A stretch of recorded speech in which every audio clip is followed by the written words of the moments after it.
Hello everyone. So ಇವತ್ತು ನಾನು ಬಂದಿರೋದು ಕಾರವಾರ ಬೀಚಿಗೆ. ಇಲ್ಲಿ ನಾವು ಇವತ್ತು ಮೀನು ಹೇಗೆ ಹಿಡಿತಾರೆ ಜಾಲಿ ಹಾಕಿ ಅಂತ ಹೇಳಿ ನೋಡ್ಲಿಕ್ಕೆ ಬಂದಿದ್ವಿ. ಇದಂತೂ ನಂಗೆ ತುಂಬ ಹೊಸ ಎಕ್ಸ್ಪೀರಿಯನ್ಸ್, ತುಂಬ ಖುಷಿ ಆಯಿತು. ನಾನು ಯಾವತ್ತೂ ಇಷ್ಟೊಂದು ಮೀನನ್ನ ಒಂದೇ ಸತಿ ನೋಡೇ ಇಲ್ಲಾಗೆ.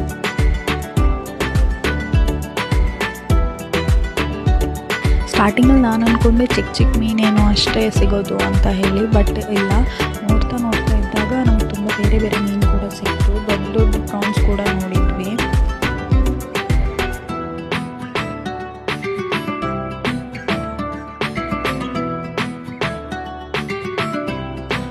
ಸೊ ಇದು ಟೈಗರ್ ಪ್ರಾನ್ಸ್ ಅಂತ ಹೇಳಿ ತುಂಬ ಸ್ಟ್ರಾಂಗ್ ಮತ್ತು ತುಂಬ ದೊಡ್ಡದಾಗಿರುತ್ತೆ. ನೋಡಿ ಎಷ್ಟೊಂದು ಮೀನುಗಳಿವೆ, ತುಂಬ ಅಂದರೆ ತುಂಬ ಮೀನುಗಳಿವೆ, ತುಂಬ ವೆರೈಟೀಸ್ ಮೀನು ಕೂಡ ಇದೆ. ಸೊ ನನ್ನ ತಮ್ಮನ ಕಣ್ಣಿಗೆ ಇದೊಂದು ಮೀನು ಕಾಣ್ತು, ಅದ್ರ ಹೊಟ್ಟೆ ದೊಡ್ಡ ಆಗುತ್ತೆ ಅಂತ ಹೇಳಿ ಟ್ರೈ ಮಾಡಿದ್ವಿ, ಬಟ್ ಆಗಿಲ್ಲ. ನಾವು ಸ್ವಲ್ಪ ಪ್ರಾನ್ಸ್ ತೊಗೊಂಡು ಮನೆಗೆ ಬಂದ್ವಿ. That's all for today. Thank you everyone. Keep supporting and keep watching.